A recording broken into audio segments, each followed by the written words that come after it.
بسم اللہ الرحمن الرحیم۔ السلام علیکم ناظرین آپ سب کو زر ٹی وی پر خوش آمدید۔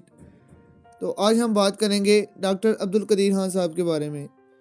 ہم اس ویڈیو میں ان کی پیدائش سے لے کے وفات تک کو کلیئر کریں گے کہ انہوں نے کیسے زندگی سٹارٹ کی، کہاں سے سٹارٹ کی اور کہاں پہ اینڈ ہوا ان کا۔ تو پیدائش سے سٹارٹ کرتے ہیں۔ ڈاکٹر عبدالقدیر خان صاحب 1 اپریل 1936 کو ہندوستان کے شہر بھوپال میں پیدا ہوئے۔ آپ کا تعلق ایک اردو بولنے والے پشتون گھرانے سے تھا۔ آپ کے والد کا نام عبدالغفور اور والدہ کا نام زلیخا تھا، جو 1952 میں ہجرت کر کے ہندوستان سے پاکستان آ گئے۔ پاکستان آ کر ڈاکٹر صاحب اور ان کا خاندان کراچی میں مقیم ہو گئے۔ اب ڈاکٹر صاحب کی تعلیم کے بارے میں بات کریں گے۔ بنیادی تعلیم کی اگر بات کی جائے تو ڈاکٹر صاحب نے بنیادی تعلیم کراچی سے ہی حاصل کی۔ ڈاکٹر صاحب نے بی ایس سی فزکس کا امتحان کراچی کے مشہور college D J science college میں پاس کیا۔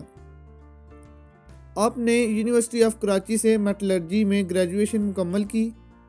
ڈاکٹر صاحب نے سوچا کہ یہاں تک کافی نہ ہوگا کہ بڑی منزلوں کے مسافر کبھی بھی راستے میں رکا نہیں کرتے۔ اس کے بعد ڈاکٹر صاحب نے اعلیٰ تعلیم حاصل کرنے کا ارادہ کیا اور اعلیٰ تعلیم حاصل کرنے کے لیے آپ یورپ کی طرف روانہ ہو گئے۔ اس کے بعد آپ جرمن سے ہالینڈ روانہ ہو گئے۔ وہاں آپ نے یونیورسٹی آف ڈیلفٹ سے ماسٹر آف سائنس کی ڈگری حاصل کی۔ اس کے فوراً بعد آپ بیلجین روانہ ہو گئے۔ وہاں سے آپ نے یونیورسٹی آف لیون سے ڈاکٹریٹ آف انجینئرنگ کی ڈگری مکمل کی اور اپنی تعلیم مکمل کرنے کے بعد 1976 میں آپ اپنے وطن پاکستان واپس لوٹ آئے۔ اب ناظرین ان کی تحقیق کے بارے میں بات کریں گے۔ ان کی تحقیق میں شامل یہ ہے کہ ڈاکٹر صاحب نے 150 سے زائد سائنس تحقیقاتی مضامین لکھے۔ مزید ڈاکٹر صاحب کی تحقیق ایٹم بم، جوہری ہتھیار اور یورینیم کی افزودگی کے متعلق تھی۔ اب ان کی ترقی میں یہ آئے گا کہ ڈاکٹر صاحب نے تعلیم مکمل کرنے کے فوراً بعد ارادہ کیا کیوں نہ پاکستان کی ترقی میں بڑھ چڑھ کر حصہ لیا جائے۔ 1976 میں ذوالفقار علی بھٹو صاحب نے پاکستان کے دفاع کو ناقابل تصحیر بنانے کے لیے ایک پروگرام شروع کیا تھا، جو کہ پاکستانی ایٹمی پروگرام کے نام سے یاد کیا جاتا ہے۔ 31 مئی 1976 کو ذوالفقار علی بھٹو کی دعوت پر انجینئرنگ ریسرچ لیبارٹریز کے پاکستانی ایٹمی پروگرام میں ڈاکٹر صاحب نے حصہ لیا۔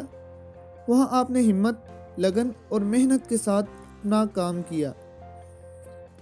صدر پاکستان جنرل ضیاء الحق نے 1 مئی 1981 کو اس ادارے کا نام تبدیل کر کے doctor A Q Khan means doctor Abdul Qadeer Khan research laboratories رکھ دیا۔ یہ ادارہ پاکستان میں یورینیم کی افزودگی میں نمایاں مقام رکھتا ہے۔ اس کے بعد ڈاکٹر صاحب نے اپنی محنت اور ریسرچ کو مزید جاری رکھا۔ ان کی انتھک محنت اور لگن کے ساتھ آپ نے ایٹمی پلانٹ نصب کر کے دنیا کے نامور اور نوبل انعام یافتہ سائنسدانوں کو حیرت میں ڈال دیا، اور بالآخر 1998 میں آپ نے تمام قسم کے ایٹمی ہتھیار مکمل کر لیے۔ ڈاکٹر صاحب کا سب سے بڑا احسان یہ ہے کہ انہوں نے اللہ تعالیٰ کی مدد اور خاص عنایت کی وجہ سے اس قوم کو ایٹمی طاقت بنا دیا۔ ایٹم بم بالکل تیار تھا، لیکن تجربہ کرنا ابھی باقی تھا۔ تجربے کے لیے ڈاکٹر صاحب نے اس وقت وزیر اعظم پاکستان نواز شریف صاحب سے درخواست کی کہ اب وقت آ گیا ہے کہ ہم اپنی طاقت پوری دنیا کو دکھا دیں۔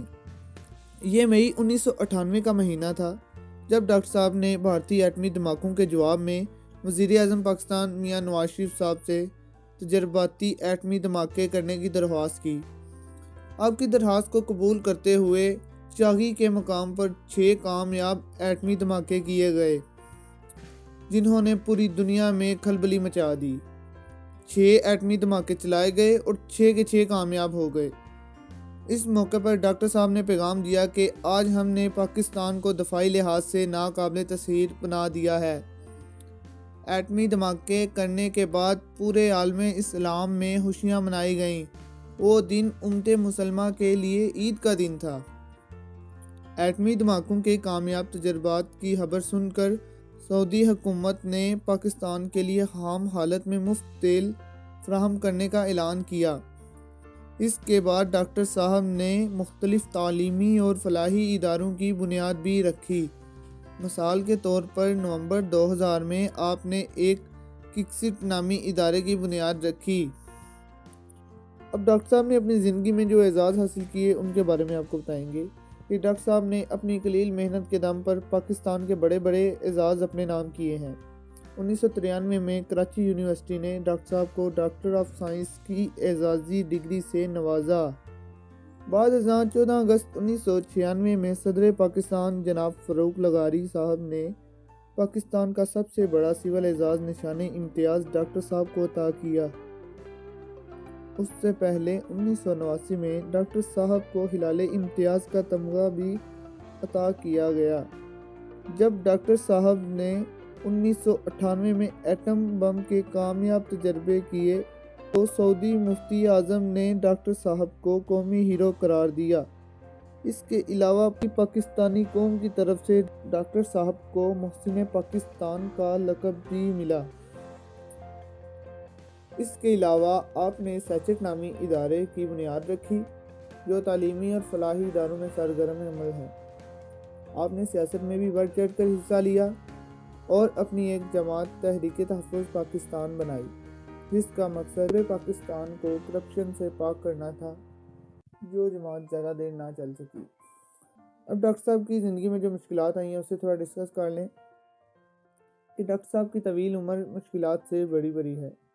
زمانہ طالب علمی میں ہی ڈاکٹر صاحب پر ہالینڈ کی حکومت نے اہم معلومات چرانے کے الزام میں مقدمہ دائر کیا، لیکن ہالینڈ، بیلجیم، برطانیہ اور جرمنی کے پروفیسروں نے جب ان الزامات کا جائزہ لیا تو انہوں نے ڈاکٹر عبدالقدیر صاحب کو بری کرنے کی سفارش کی اور کہا جن معلومات کو چرانے کی بنا پر مقدمہ داخل کیا گیا وہ عام کتابوں میں موجود ہیں، تو اس پر ہالینڈ کی عدالت نے آپ کو باعزت بری کر دیا۔ آپ انتہائی شریف النفس آدمی تھے۔ اس کے علاوہ جنرل پرویز مشرف کے دور میں انتہائی گھٹیا الزام لگا کر ڈاکٹر صاحب کو نظر بند کر دیا گیا تھا۔ وہ الزام یہ تھا کہ انہوں نے کچھ ممالک مثلاً شمالی کوریا، لیبیا اور ایران کے ساتھ ایٹم کے متعلق خفیہ معلومات شیئر کی ہیں۔ یہ سن کر ڈاکٹر صاحب کو دلی طور پر بہت صدمہ پہنچا اور کافی دن تک وہ نظر بند بھی رہے۔